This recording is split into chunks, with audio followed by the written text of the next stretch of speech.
तो चलिए फ्रेंड, जितने भी छात्र एग्जाम देने वाले हैं यहाँ पे बिहार बोर्ड से हिंदी का दोस्तों मातृभाषा का आप लोगों का यहाँ पे लैंग्वेज पेपर जो रखे हैं, उन सभी छात्रों के लिए वीडियोज काफ़ी इंपॉर्टेंट होने वाले हैं। जितने भी छात्र बिहार बोर्ड से यहाँ पे हिंदी का एग्जाम देंगे, ठीक है, वीडियो को अंत तक जरूर देखिएगा। यहाँ पे हम लोग ऑब्जेक्टिव और साथ में आप लोग को सब्जेक्टिव बताऊंगा, जो आप लोग के एग्जाम्स में यहीं से कई सारे क्वेश्चन हूबहू देखने को मिलेंगे, ठीक है। वस्तुनिष्ठ प्रश्न देखेंगे, उसके साथ हम लोग लघु और दीर्घोत्तर प्रश्न भी बताऊंगा, और आप लोग को कौन सा लेख पूछा जाएगा, ठीक है, ऐसे पूछा जाएगा, और लघु और उत्तरीय दीर्घ उत्तरीय ये सारे आप लोग को यहाँ पे बताने वाला हूँ, ठीक है। टोटल आप लोग को 100 ऑब्जेक्टिव रहते हैं, जिसमें से सिर्फ और सिर्फ आपको कितने जवाब देने हैं, 50 का, जो एक एक मार्क्स के रहते हैं। आप लोग को अगर ऑब्जेक्टिव पूरा सही हो जाएगा तो आपको 50 में 50 जो है ऑब्जेक्टिव से ही आ जाएगा, ठीक है। तो चलिए हम लोग यहाँ पे स्टार्ट करते हैं हिंदी का।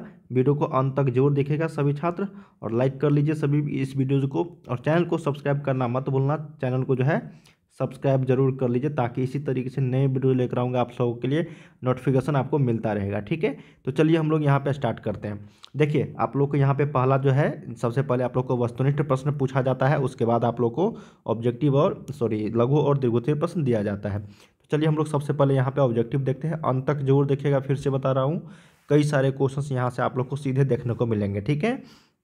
देखिए पहला प्रश्न कहा गया है कि श्रम विभाजन और जाति प्रथा जो चैप्टर है, उनके लेखक कौन है, ठीक है। देखिए ग्रामर सेक्शन जो होता है आप लोग को, व्याकरण सेक्शन, उससे भी कई सारे क्वेश्चंस आप सभी को ऑब्जेक्टिव में पूछा जाता है। तो इसके भी बारे में मैं बताऊंगा आगे, पहले हम लोग यहाँ पे बुक सेक्शंस के कर लेते हैं। देखिए श्रम विभाजन और जाति प्रथा के जो लेखक की अगर बात करेंगे तो सही उत्तर हो जाएगा यहाँ पे ख, भीमराव अम्बेडकर। सही उत्तर क्या हो जाएगा यहाँ पे, बी करेक्ट हो जाएगा, ख, ठीक है। चलिए सेकंड नंबर प्रश्न है, कहा गया कि विष के दांत कहानी किस वर्ग के अनेक अंतर विरोधों को उजागर करती है, मध्यम वर्ग, उच्च वर्ग, या फिर निम्न वर्ग, या फिर दलित वर्ग। देखिए सही उत्तर इसका हो जाएगा मध्यम वर्ग का, ठीक है। तो दो का क्या हो जाएगा यहाँ पे, ए। नलिन बिलोचन शर्मा जी के द्वारा जो लिखा गया है विष के दांत। देखिए मैं आप लोग को बता दूं, अगर 10 मार्क्स अगर आप लोग मुफ्त में चाहते हो, फ्री में चाहते हो, बस थोड़ा सा आप लोग को काम करना होगा। 10 से 15 से 20 मिनट आप लोग जितने भी आप लोग के बुक में है ना, जितने भी आप लोग के बुक में लेखक और चैप्टर का नाम है, ठीक है, उसको आप लोग याद रख लोगे तो 10 मार्क्स आप लोग को आसानी से मिल जाएंगे। एक तो मिलान चिन्ह वाला रहेगा, ठीक है, एक का बी, दो का सी, इस तरीके से 5 मार्क्स का। और आप लोग को ऑब्जेक्टिव में कम से कम 7 से 8 मार्क्स, मिनिमम 7 मार्क्स रख लो, तो 7 5 12 मार्क्स आप लोग को सिर्फ और सिर्फ लेखक का नाम और चैप्टर का नाम याद रखने से हो जाएगा, ठीक है। ये चीज़ आप लोग कर लेना। चलिए थर्ड नंबर प्रश्न देखते हैं। कहा गया है यहाँ पे कि मैक्स मुलर ने सर्वविध संपदा और प्राकृतिक सौंदर्य से परिपूर्ण किस देश को माना है। तो सही उत्तर हो जाएगा यहाँ पे भारत को। किसको माना है, तो भारत को, मैक्स मुलर। ऑप्शन नंबर 3 का सी। फोर्थ नंबर है कि नाखून क्यों बढ़ते हैं, इनमें से गद्य की कौन सी विद्या है। मतलब नाखून क्यों बढ़ते हैं, यह हजारी प्रसाद द्विवेदी जी के द्वारा लिखा गया है। यह आखिर है क्या गद्य में, कहानी है, कविता है, भाषण है, या फिर ललित निबंध है। तो सही उत्तर क्या हो जाएगा यहाँ पे, ललित निबंध। क्या हो जाएगा यहाँ पे, ललित निबंध हो जाएगा। चलिए 5 नंबर देखते हैं कि हिंदी भाषा की लिपि क्या है। देखिए हिंदी भाषा जो है किस लिपि में लिखा जाता है, तो आप सभी को पता ही होगा, काफ़ी सिंपल प्रश्न है ये, देवनागरी लिपि में लिखा जाता है, ठीक है। किस लिपि में, तो 5 का सी हो जाएगा, देवनागरी लिपि। चलिए अगला प्रश्न देखते हैं। कहा गया है यहाँ पे 6 नंबर कि बहादुर का पूरा नाम क्या था। देखिए बहादुर जो था आप लोग बुक में, चैप्टर में, उनका पूरा नाम क्या था, तो दिल बहादुर था। क्या नाम था, दिल बहादुर। ऑप्शन नंबर 6 का आप लोगों को डी करेक्ट हो जाएगी। 7 नंबर देखिए क्या है कि परंपरा का जो मूल्यांकन है वो किसके द्वारा लिखा गया है, मतलब किसकी कृति है का मतलब किसके द्वारा लिखा गया है परंपरा का मूल्यांकन। यहाँ पे 4 ऑप्शंस दिए गए हैं, तो ये राम विलास शर्मा जी के द्वारा लिखा गया है। तो 7 का सही उत्तर क्या हो जाएगा यहाँ पे, ए हो जाएगा, मतलब क हो जाएगा, ठीक है। चलिए अगला प्रश्न देखते हैं। यहाँ पे नेक्स्ट प्रश्न कहा गया यहाँ पे 8 नंबर कि पंडित बिरजू महाराज किस कला से संबंधित हैं। देखिए पंडित बिरजू महाराज जो आप लोग के बुक के क्वेश्चंस हैं, वो आपका नृत्य कला से है, नाट्य कला नहीं, नृत्य कला, ठीक है, वो डांस किया करते थे। तो ऑप्शन नंबर क्या हो जाएगा यहाँ पे, बी करेक्ट हो जाएगा, मतलब ख करेक्ट हो जाएगी। अगला है कि आविन्यो कहाँ स्थित है। देखिए आविन्यो जो है यहाँ पे पूछा गया है, ये आपका फ्रांस में स्थित रहता है। क्या होता है, फ्रांस में स्थित होता है। तो ऑप्शन नंबर 9 का क हो जाएगा यहाँ पे। अगला देखते हैं 10 नंबर, समय कम है, फटाफट करते रहिए, जितना प्रैक्टिस करोगे उतना आप लोगों के लिए बेहतर होगा। अगला है कि पिताजी ने बाजार से कितनी मछलियाँ खरीदी थी। देखिए पिताजी जो है बाजार से कितनी मछलियाँ खरीदी थी, ये खरीदे तो टोटल 3 मछलियाँ। कितने, 3 मछलियाँ। 11 नंबर है कि बिस्मिल्लाह खां प्रसिद्ध क्या थे। देखिए बिस्मिल्लाह खां जो थे वो क्या थे, सितार वादक, सरोद वादक, शहनाई या फिर गिटार। तो आपको पता ही होगा वो शहनाई बजाते थे। क्या थे, शहनाई। तो शहनाई वादक हो जाएगा। तो 11 का सही उत्तर डी के साथ हम लोग चलेंगे। अगला प्रश्न देखते हैं यहाँ पे 12 नंबर। कहा गया है कि गांधी जी को महात्मा की उपाधि किसने दी। देखिए महात्मा गांधी जी जो थे उनको महात्मा की उपाधि सबसे पहले किसने दिया, तो रविंद्रनाथ टैगोर ने दिया। तो ऑप्शन नंबर किसके साथ चलेंगे हम लोग, 12 का ख हो जाएगा, रविंद्रनाथ ठाकुर। अगला है 13 नंबर कि सिख धर्म का प्रवर्तन किसने किया था। देखिए सिख धर्म का प्रवर्तन जो किया है सबसे पहले वो किए हैं गुरु नानक जी। ऑप्शन नंबर यहाँ पे क्या हो जाएगा, ए करेक्ट हो जाएगा, मतलब क हो जाएगा। अगला है कि इन मुसल, और इसमें पूछा जाता है कि सिख धर्म के 10वें गुरु, जब 10वें गुरु का नाम पूछा जाएगा, 10वें गुरु का नाम, तब आप लोग को क्या रखना है याद, नाम गुरु गोविंद सिंह। तो ऑप्शन नंबर यहाँ पे बी हो जाएगा, जब 10वें गुरु का नाम पूछा जाएगा तब। यानी सिख धर्म का अगर परिवर्तन पूछा जाए तब गुरु नानक हो जाएगा, या फिर सिख धर्म के जो संस्थापक थे वो गुरु नानक जी ही थे। चलिए अगला देख लेते हैं। यहाँ पे कहा गया है कि इन मुसलमान हरिजन पे कोटिन हिंदू वारिये किस कवि के लिए कहा गया है। तो ये कहा गया है आपका रस खान जी के लिए। ऑप्शन नंबर 14 का डी। 15 देखते हैं कि घनानंद जीवनदायक हो कछु मेरियो पीर हिये परसों में किस कवि का नाम आया है। तो देखिए घनानंद, इसमें किस कवि का नाम आया है, तो घनानंद कवि का नाम। कवि का नाम क्या है यहाँ पे, घनानंद है। तो ऑप्शन नंबर बी करेक्ट हो जाएगा यहाँ पे, मतलब ख हो जाएगा। अगला है यहाँ पे कि सबई विदेशी वस्तु नर गति रति रित लखात डैश कछु न अब भारत म दर्शात। यहाँ पे क्या होगा, जो भी यहाँ पे ये रिक्त स्थान है इस पे 4 ऑप्शन में से क्या भराएगा। ये बुक का क्वेश्चन है आप लोगों का। यहाँ पे भारतीयता कुछ न कछु न अब भारत म दर्शात। ऑप्शन नंबर यहाँ पे क्या हो जाएगा, 16 का ख। चलिए 17 नंबर देखते हैं। यहाँ पे कहा गया है कि सुमित्रा नंदन पंत ने मिट्टी की प्रतिमा उदासनी किसे कहा है। क्या क्वेश्चन है कि सुमित्रा नंदन पंत ने मिट्टी की प्रतिमा उदासनी किसे कहा है। तो ये कहा है आपका भारत माता को। Option number A. चलिए 18 नंबर देखते हैं। जनतंत्र का जन्म कविता के कवि कौन है। तो देखिए जनतंत्र का जन्म जो कविता है उनके लेखक जो पूछा जाएगा तो वह है रामधारी सिंह दिनकर जी। ऑप्शन नंबर क्या हो जाएगा, 18 का डी। 19 नंबर है कि अज्ञे का पूरा नाम क्या है। देखिए ये 12 में भी क्वेश्चंस है और मैट्रिक वालों के भी क्वेश्चंस है कि अज्ञे का पूरा नाम क्या है। तो अज्ञे जी का पूरा नाम है हीरानंद सच्चिदानंद हीरानंद वात्स्ययन अज्ञे। ऑप्शन नंबर 19 का सी। 20 नंबर देखते हैं। कहा गया है कुंवर नारायण ने बूढ़ा चौकीदार किसे कहा है। देखिए कुंवर नारायण ने बूढ़ा चौकीदार किसे कहा है, तो ये कहा है वृक्ष को। ऑप्शन नंबर सी करेक्ट हो जाएगा 20 का, मतलब ग।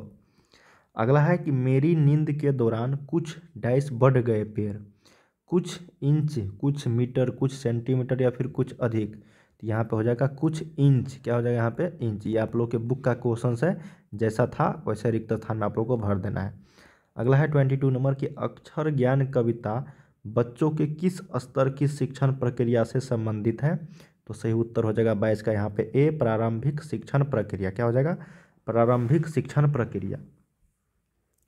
23 नंबर है कि लौटकर आऊँगा फिर कविता में कवि एक बार फिर कहाँ आने की लालसा व्यक्त करता है।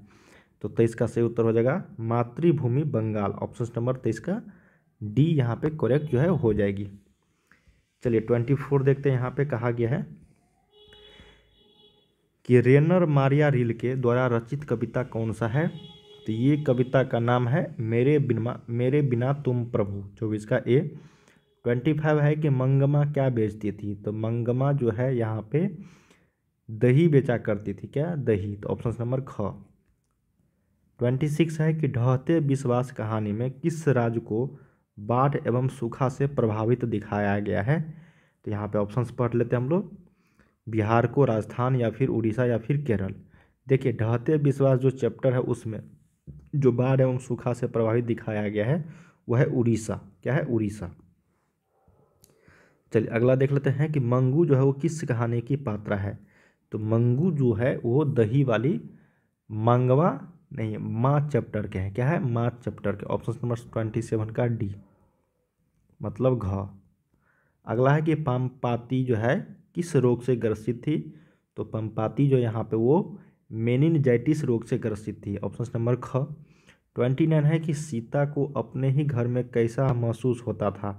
तो सीता को अपने ही घर में घुटन महसूस होता था। 29 का क्या हो जाएगा यहाँ पे? क हो जाएगा।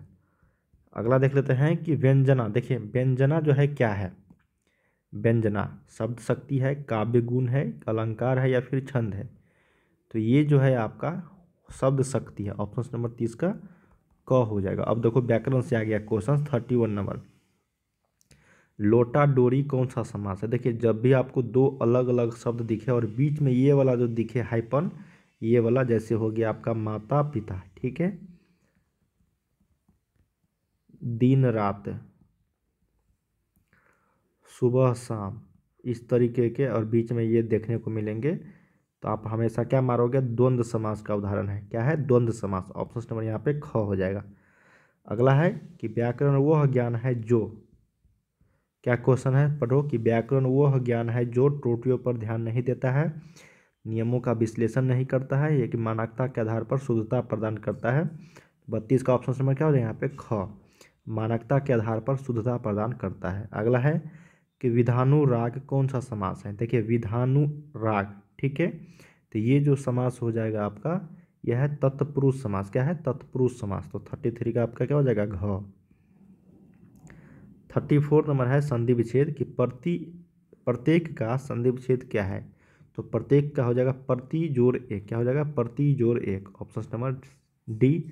अगला है 35 की प्रेम ऐनी श्री राधिका प्रेम बरन नंद नंद, ठीक है। आगे है कि प्रेम वाटिका के दोऊ माली मलिन द्वंद्व में कौन सा रस है? ठीक है, तो ये रस जो आप लोगों के बुक से क्वेश्चंस लिया गया है, ठीक है ना। तो ये जो बुक्स का जो क्वेश्चन है इसमें श्रृंगार रस है। क्या है? श्रृंगार रस, ऑप्शन नंबर क। 36 है कि धूल भरा मैला सा आंचल, गंगा यमुना में आंसू जल में, गंगा यमुना में कौन सा अलंकार है? देखिए गंगा और यमुना अलग अलग है ना, यहाँ पे दो अलग अलग शब्द है यहाँ पे, गंगा यमुना।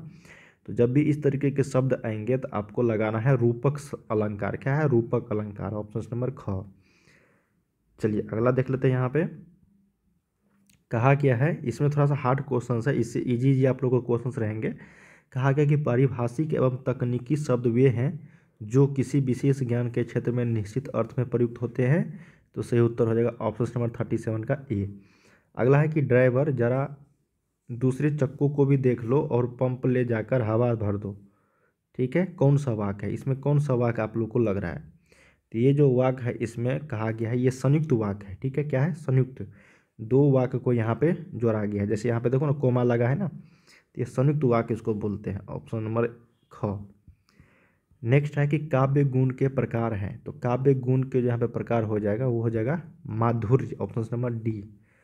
वाच्य के कितने भेद होते हैं? वाच्य, वाक्य नहीं है, वाच्य है। तो वाच्य के भेद होते हैं, 3 भेद होते हैं।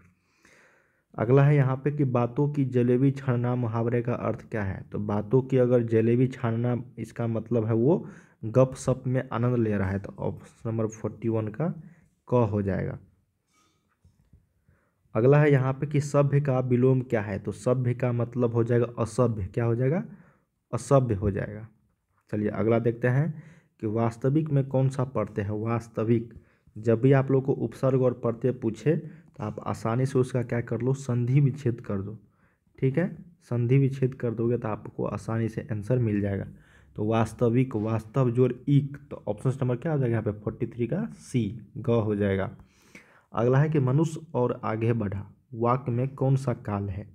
आगे बढ़ा बोल रहा है मनुष्य और आगे बढ़ा, इसका मतलब इसमें जो है काल जो हो जाएगा वो आपका भूतकाल हो जाएगा। क्या हो जाएगा? भूतकाल। अगला है कि दक्षिणी शब्द का संज्ञा होगा। देखिए दक्षिणी शब्द जो संज्ञा है उसका उल्टा संज्ञा जो बनेगा ये बनेगा आपका दक्षिण, उस तभी तो दक्षिणी बनेगा। अगला है कि फरमाइश जो है लिंग है कौन सा? फरमाइश, तो फरमाइश एक स्त्रीलिंग है। जितने भी निर्जीव है वो सारे स्त्रीलिंग है। जैसे हो गया आपका चेयर हो गया, कुर्सी हो गया, ये सारे जितने भी शब्द है ना, ठीक है, वो किताब हो गया, वो सारी स्त्रीलिंग है।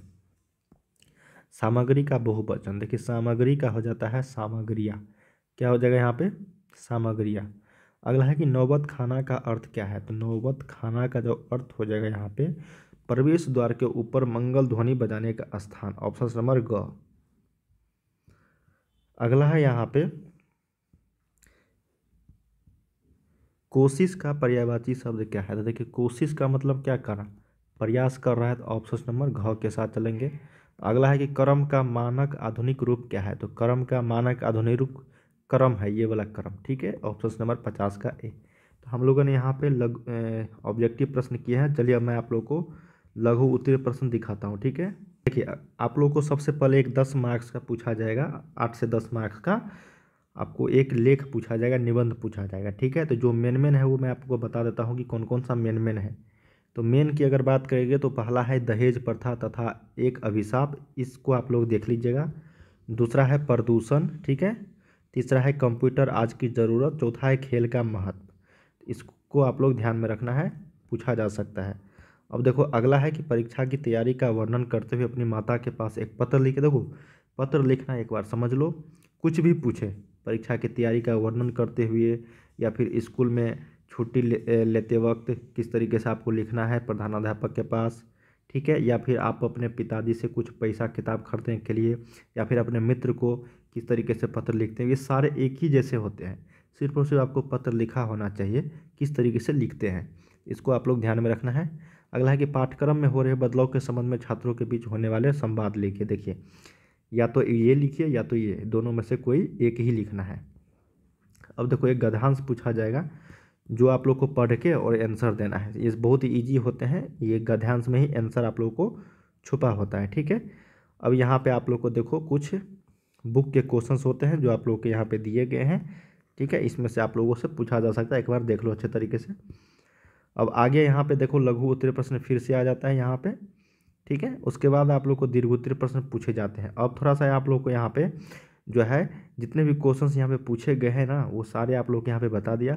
अब आप लोग को मैं बता रहा था जितने भी आप लोग के बुक के चैप्टर के नाम है, जितने भी बुक के चैप्टर के नाम है उसको आप लोग ध्यान में रखना, ठीक है। वो सारे पूछे जाते हैं, 10 से 15 मार्क्स आपको आसानी से मिल जाएंगे। तो चलिए हम लोग मिलते हैं अगले वीडियो में, तब तक के लिए आप लोग पढ़ाई करते रहिए, ठीक है।